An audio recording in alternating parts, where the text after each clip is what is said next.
Cinema Classics is brought to you by the Gateway Film Center, 1550 North High Street, Columbus, Ohio. Further details and showtimes online at gatewayfilmcenter.org. The award-winning Cinema Classics is produced by John DeSando and Johnny DiLoretto.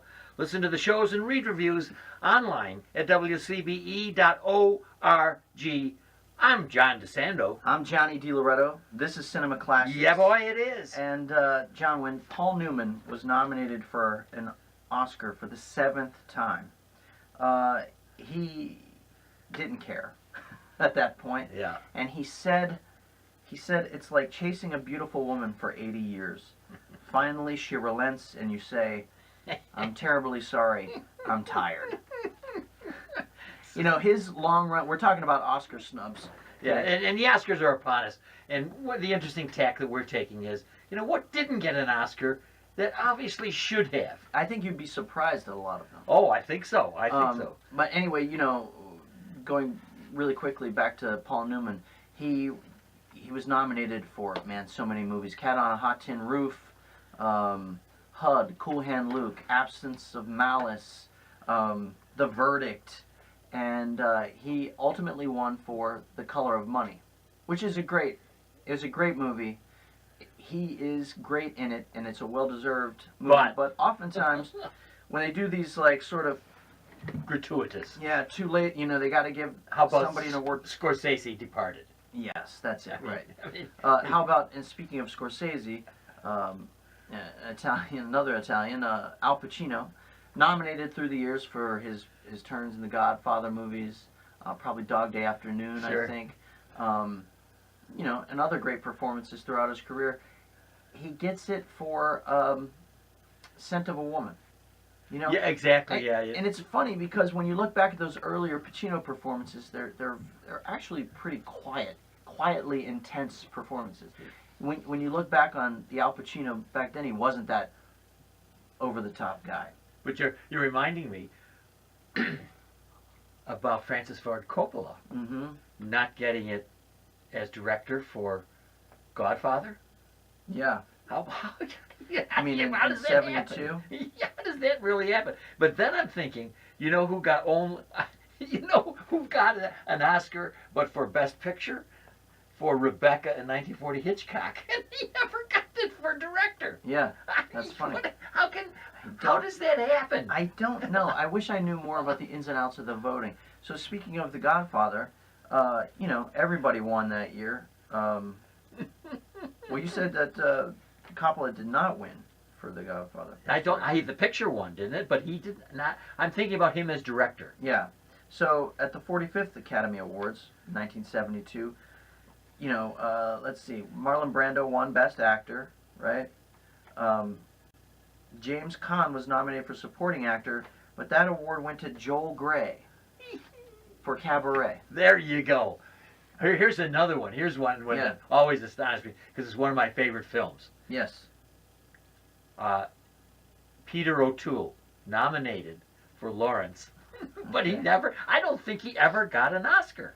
Man, that must have been a tough year, though. That's 1962, right? Yeah, exactly. I'm sure there's some other crazy stuff. Well, yeah. You know, this is interesting. Tom Cruise. Oh, yeah. Okay.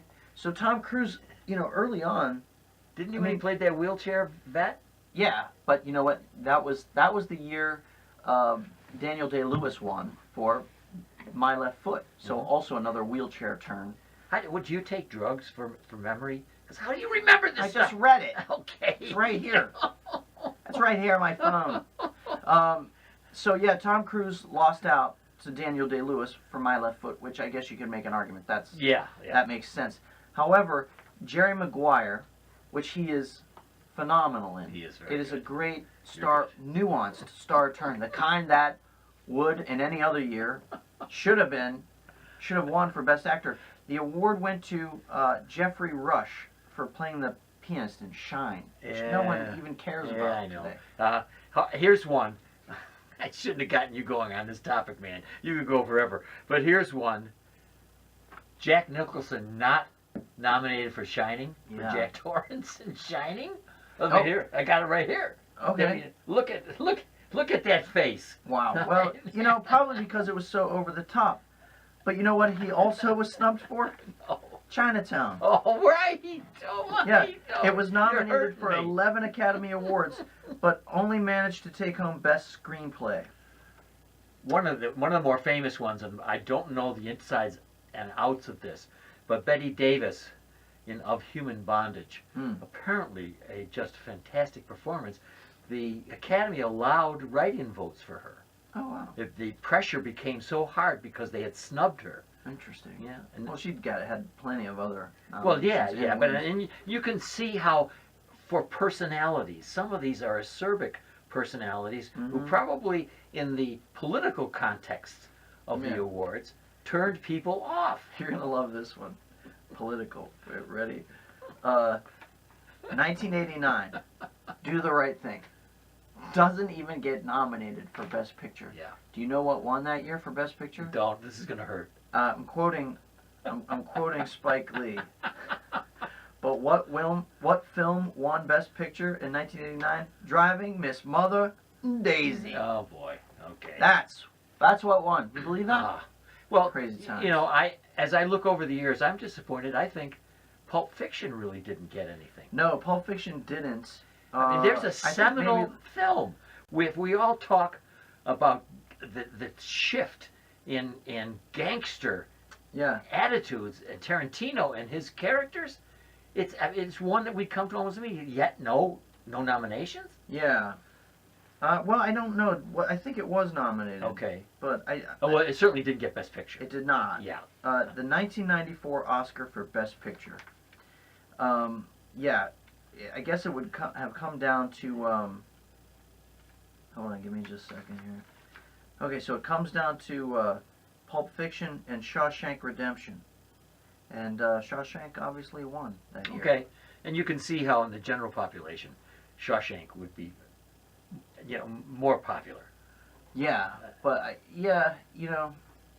I've never had that sort of draw to it. Like it really sort of taps into some people. Yeah, there's a sentimental side to that thing, and those actors are so good. Yeah. that I think they draw people. How about this?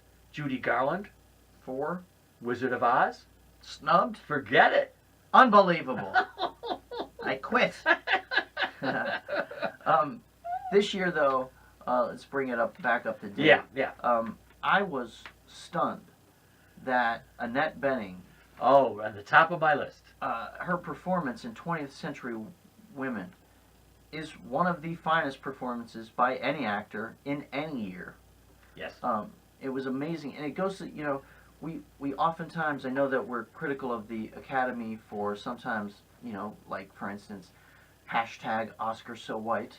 That was a glaring omission. But this points out something a little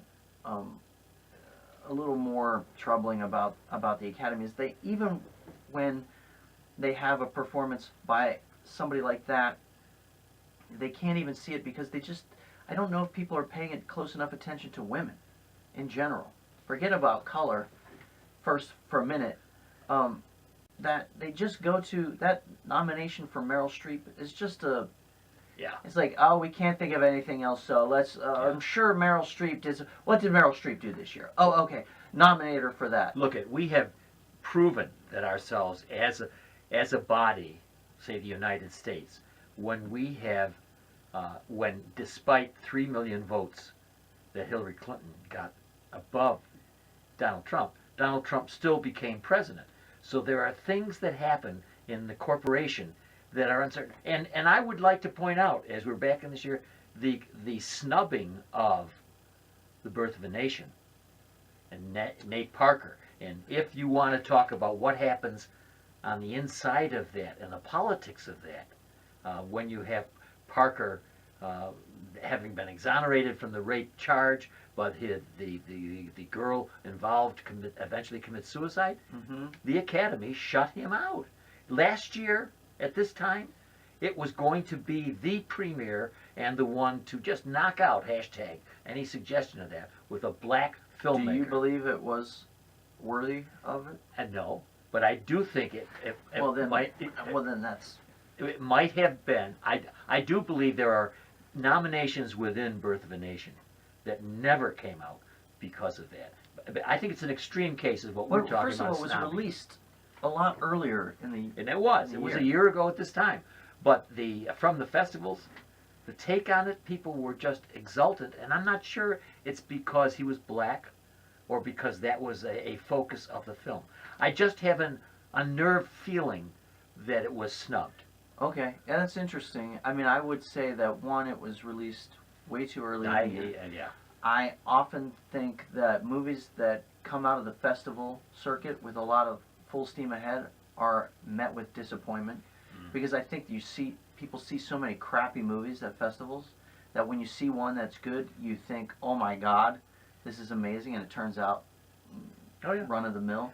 I think that the press heard it. I think it was bad press. I think also 12 Years a Slave kind of stole some of Well, that it stuff, did, yeah. You know? Those are good reasons. But let me tell you my deep disappointment this year as well. The lack of recognition for one of my favorite films, The Lobster. Oh, interesting, yeah. All right. When is this airing? Yeah, right, I love your comment. That's why you didn't get any. Oh, Right, yeah. Oh, interesting. Or, here's... It got something. Yeah, maybe. Anyway, but You don't even know what I it don't got. know. Of course not. In Black Swan. I think it was nominated for Best Picture. What? The Lobster. But I don't think. Here we go. Drum roll, please, okay? It was nominated for Best Original Screenplay. Okay, that's not quite Best Picture. It's gotta be but I something gotcha. else in I there. know there isn't. No, okay. Here's one for you, a snub. Mhm. I believe that Natalie Portman is up for Jackie and has a strong. I think our show is just prior to the Oscars. Okay. Okay, Natalie Portman has a strong case. This particular show? This year for Jackie. Okay. When she won for Black Swan, Mm-hmm. nobody mentioned Mila Kunis, who did a fantastic job opposite her. So I'm looking at that as a kind of different snub. Portman was so powerful in that film, it just deflected any notion that Mila Kunis, who's a young woman, would have been nominated. But Okay, I'm with you. I hear that. Or am I going to give another one here? How about this for snubbed actresses? Kate Winslet in Eternal Sunshine of the Spotless Mind. Oh, yeah, too quirky a film. It's too... See, yeah, that's the weird thing. Yeah. Sometimes they get snubbed because I think they're just too offbeat. You know, which is a shame, obviously. But what are you going to do? Well, let me talk about Tarantino again. Mm-hmm.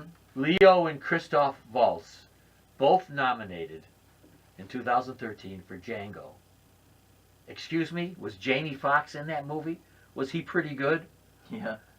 Yeah, no, that is a snub. Yeah. Anyway, it may be politics. It may be some gestalt. That is an interesting, what do you do with that? I mean, when I look back on that movie, yes, Jamie Foxx was good, but he seemed to be even keeled in it. Yeah. And so I think that often has something to do with Right, if it's not odd enough, like Waltz can always go over the top, and Leo did go over the top. Yeah, and Great. but the moment, there's a great moment where Leonardo DiCaprio he's just sicked the dogs on a slave, and it's a terrifying, horrifying scene. Yeah. And he's looking at Jamie Foxx in the eyes as it's happening. Yeah. And the two have this stare down, and he's waiting to see if Fox is going to crack. It is a harrowing, Yes. and it's a great duel between two actors. Yes. So look. you're right. You're right. Anyway, that's it for Oscar snubs. Mm-hmm. And the only thing I can say is don't mess with cinema classics, because we're going to second guess you right down to the end.